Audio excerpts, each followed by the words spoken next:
नमस्कार, मैं डॉक्टर रजनीश कुमार आप सभी का एक बार फिर से हार्दिक स्वागत करता हूँ।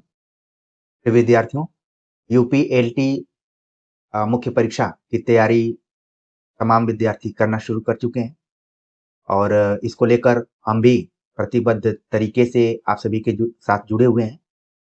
कथनानुसार विद्यार्थियों ने अपने नोट्स को भेजना शुरू कर दिया है। पहले भी हमने नोट्स को लेकर आप सभी से चर्चा की थी।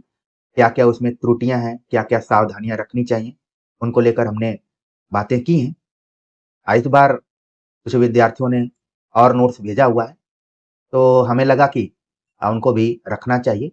विद्यार्थी स्वयं अपनी कॉपी को पहचान जाएँगे और समझ जाएँगे कि उनकी कॉपी है। हालाँकि कुछ लोगों ने अपने नाम को भी लिख दिया है। यहाँ पर मैं अमित प्रजापति और एक विद्यार्थी हैं रमेश, इनका हम मूल्यांकन करेंगे दोनों का।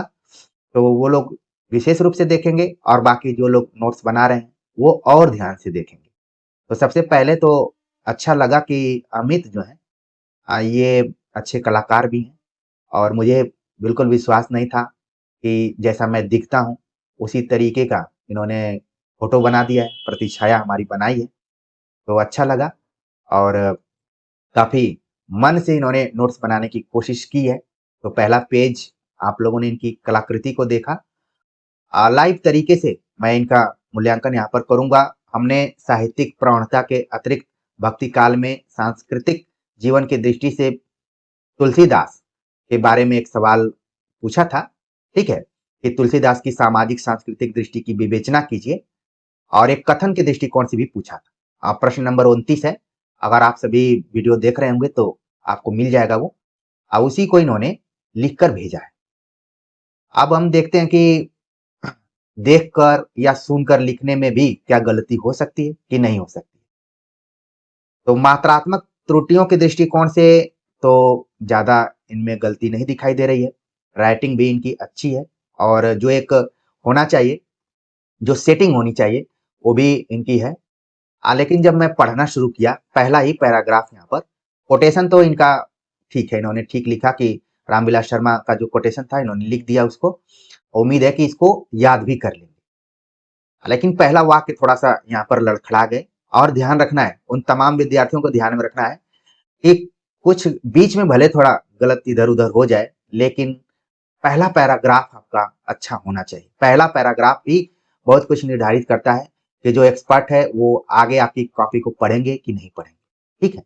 तो इन्होंने लिखा कि तुलसीदास ने न केवल भक्तिकालीन के, बल्कि पूरे हिंदी साहित्य के प्रतिनिधि कवि हैं। तो इस वाक्य को मैंने देखा तो मुझे लगा कि कहीं मैं ही तो गलत नहीं पढ़ाया हूँ। तो मैं अपनी वीडियो देखा, दोबारा देखा। तो मैं सही था और यहाँ पर विद्यार्थी ने थोड़ा-सा लड़खड़ा गए हैं, तो इसको ध्यान में रखिए। तुलसीदास न केवल भक्ति काल, ठीक है? भक्ति काल के बल्कि पूरे हिंदी साहित्य के प्रतिनिधि कवि हैं। ये आपका वाक्य होना चाहिए था। तो देख रहे हैं कि एक तो शब्दों की संख्या बढ़ गई और दूसरा वाक्य आपका यहाँ पर लड़खड़ा गया, जिसकी वजह से आपने बहुत अच्छी राइटिंग में लिखी, सारी चीजें अच्छे से किया है, प्रस्तुति भी अच्छे से दी है, लेकिन थोड़ा-सा यहाँ पर आपकी कॉपी के प्रति जो एक्सपर्ट हैं, जो सही मायने में कॉपी को पढ़कर चेक करेंगे, वो हो सकता है कि थोड़ा-सा आपके प्रति कम अंक दें, ठीक है? चूँकि आपने पहले ही इस कॉपी को दे दिया है, तो हमने देख लिया इसको। फिर आपने अच्छा से लिखा हुआ है सब चीज़, कोई दिक्कत नहीं है। मुझे लगा कि इसी चीज़ को बताना ज़रूरी है और बार-बार मैं आप सभी से कहता हूँ कि जब भी कोटेशन का प्रयोग कीजिए, तो थोड़ा-सा जैसे आपने ऊपर स्पेस दिया है, वैसे ही हल्का-सा नीचे स्पेस दीजिए, ताकि आपका कोटेशन उभर कर सामने आए, ठीक है? तब अच्छा नंबर और मिलेगा। मात्रात्मक त्रुटियाँ तो कम नहीं है, वाक्य विन्यास में एक जगह से गलती हुई है, जो कि आप आगे सुधार लेंगे, कोई दिक्कत नहीं, ठीक? अच्छा लिखा है, राइटिंग भी अच्छी है और मैं उम्मीद करता हूँ कि ये फास्ट आपने लिखा होगा। ये नहीं कि घंटे भर में बैठ के खाली 2 पेज लिख रहे हैं, तो फिर दिक्कत है। अच्छा, जैसे कोटेशन में भी है, तो अगर पूरा नहीं याद हो रहा है, तो 2 लाइन ही लिखिए, ज़्यादा लिखने की ज़रूरत नहीं है। जैसे ना आप खाली संकेत कर दीजिए कि मुझे ये कोटेशन याद भी है। परीक्षाओं में कई बार ना चीज़ों को संकेत करके भी आगे बढ़ा जा सकता है। बस ये है कि हमें इस विषय के बारे में जानकारी है, मेन तरीके से। तो कोटेशन अगर लंबा नहीं याद हो रहा है, तो शॉर्ट में भी उसको लिख सकते हैं, ठीक है? तो अच्छे से लिखा है अमित जी ने।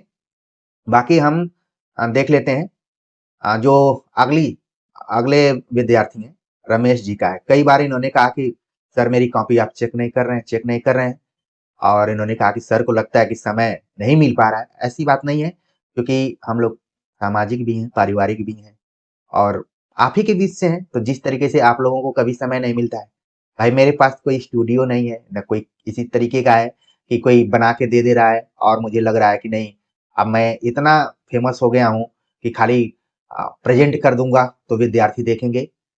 मैं अपने अंदर अभी परीक्षार्थीपन को बचा कर रखा हूँ। हालांकि मुझे असिस्टेंट प्रोफेसर बने हुए 8-9 साल हो गए, फिर भी कभी लगता ही नहीं कि मैं टीचर के रूप में, हमेशा लगता है कि अभी अपने अंदर बहुत सुधार लाना है। भले आप लोगों को मैं सुधारता हूँ, बताता हूँ चीजों को, क्यों? क्योंकि ये सभी गलतियां हम पहले कर चुके हैं और किसी ने मुझे सुधारा ही होगा, या फिर अंदर से, अपने अंदर से उसको सुधारने का प्रयास करते रहे होंगे। तो इनकी कॉपी को हम देखते हैं, राइटिंग इनकी बहुत अच्छी है। अब आप देखिए, अमीर खुसरो है या फिर अमीर खुसरो है, इस चीज को आपको कंफर्म करना पड़ेगा। ये एक बिंदी आपके लिए घातक भी हो सकती है, तो बिंदी को हल्के में नहीं लेना है, ठीक है? अमीर खुसरो है या फिर अमीर खुसरो है, इस चीज को ध्यान में रखना है, ठीक है? अब आप ही ने एक जगह अमीर खुसरो लिख दिया, एक जगह अमीर खुसरो लिखा है, इस चीज को कंफर्म करिए आप, ठीक है? राइटिंग बहुत अच्छी है, जो स्पेसिंग है यानी कि दो लाइनों के बीच में, वो भी बहुत अच्छी है, ठीक। और इसमें कुछ मात्रात्मक त्रुटियां तो थोड़ी बहुत एक जगह मैंने बता दिया, बाकी सारी चीजें अच्छी हैं। अगर आप अच्छे से याद कर लिए हो तो फिर कोई दिक्कत नहीं। आप चाहें तो आप थोड़ा सा यहाँ पर मोटी पेन का यूज भी कर सकते हैं, नीले में ही मोटी पेन का यूज कर सकते हैं। अच्छा, कुछ विद्यार्थी कमेंट करते हैं कि सर क्या हाइलाइटर का प्रयोग कर सकते हैं, क्या उसको दूसरे पेन का प्रयोग कर सकते हैं?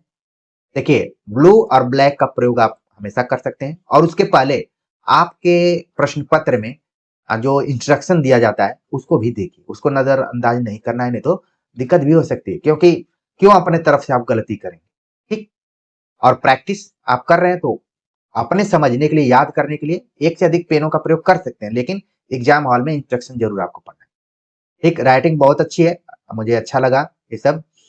और मात्रात्मक त्रुटियां न के बराबर ही कह सकते हैं, जहां पर थी हमने बताया है और ध्यान देने के लिए बोला है, क्योंकि एक ही शब्द को आप दो दो तरीके से लिख दे रहे हैं तो दिक्कत हो सकती है। और अक्सर कॉपी चेक करते समय जो एग्जामिनर होते हैं, उनकी नजर वहीं जाती है, वो चाहते भी नहीं, तब तक पता चला कि अरे ये तो ऐसे नहीं होना चाहिए था, ये तो गलत हो गया, तो पहले ऐसे करते हैं फिर ऐसे कर देते हैं। तो ये चीजों को, इन चीजों को आपको ध्यान में रखना है। अच्छा लिखा है, इसी तरीके से आप पूरा नोट्स बनाइए और उसको याद करते जाइए, तैयार करते जाइए, उसके बारे में चिंतन मनन करिए, ठीक है। बाकी राइटिंग बहुत अच्छी है, अगर फास्ट तरीके से आप ऐसे ही लिखते होंगे तो ये मानकर चलिए। अच्छा, एक चीज और आपको ध्यान में रखना है कि नॉर्मली जैसे आचार्य रामचंद्र, आचार्य पूरा नहीं लिख पा रहे हैं तो मत लिखिए, अगर लिखिए तो पूरा लिखिए। ये आ बनाकर जीरो देने की जो प्रोसेस है, जैसे कई बार लोग महावीर प्रसाद, अरे वो बहुत जल्दी जल्दी में लोग, लेकिन आप जब लिखिए तो पूरा लिखिए, क्योंकि ये पॉजिटिव में नहीं जाएगा, निगेटिव में ही जाएगा। और चूंकि लिखित में क्या होता है कि सब कुछ निर्भर है आपकी जो कॉपी चेक करने वाला है उसके मन स्थिति पर। शायद वो चिंतामणि भाग एक न पढ़ा हो तो इधर का उधर कर सकता है। जैसे आपने यहाँ पर एचपीडी लिखा, एचपीडी हम लिखेंगे, आप नहीं लिखेंगे, एआरएस हम लिखेंगे, आप नहीं लिखेंगे, क्योंकि समझाने के क्रम में जब हमें भी एग्जाम देना होगा तो हम हजारी प्रसाद द्विवेदी, आचार्य रामचंद्र शुक्ल ही लिखेंगे, ठीक। तो ये चीजें आप ध्यान रखिए। बाकी सब अच्छा है, और समय के रहते ही आपने नोट्स को दिखा दिया, अच्छा लगा। और तमाम विद्यार्थी भेजना चाहते हैं तो हमने अपना व्हाट्सएप नंबर दिया हुआ है, एक वीडियो में दिया है और लिखित वाले में ही दिया है, या फिर इसी तरीके से कॉपी चेक करने वाले में दिया है। तो इसी बहाने, उस नंबर को खोजने के बहाने आप दूसरे की कॉपी को भी देख लेंगे, उसमें क्या गलतियां रही हैं उनको भी समझ जाएंगे, और आपको नंबर भी मिल जाएगा, और आप भी आराम से कूल होकर अपने नोट्स को उस नंबर पर भेज देंगे, और मैं देखूंगा, आपको इसी तरीके से वीडियो बना के बता दूंगा कि आपकी गलती कहाँ पर है या फिर आप में अच्छाई क्या है। दोनों चीजों का हम विश्लेषण करेंगे। तो प्रिय विद्यार्थियों, उम्मीद है कि जिनकी कॉपी थी उन्होंने देख लिया होगा, और उन्हीं के बहाने तमाम ऐसे उनके साथी जो इस चैनल पर नए होंगे और उनको लग रहा होगा कि हमने तो फीस भी नहीं जमा किया और इतनी बारीकी से कौन बताने वाला है, तो कोई तो ज़रूर है और आप उसका लाभ उठाइए। तो कमेंट का हमें इंतज़ार रहेगा। मिलते हैं एक नए टॉपिक के साथ, तब तक के लिए नमस्कार।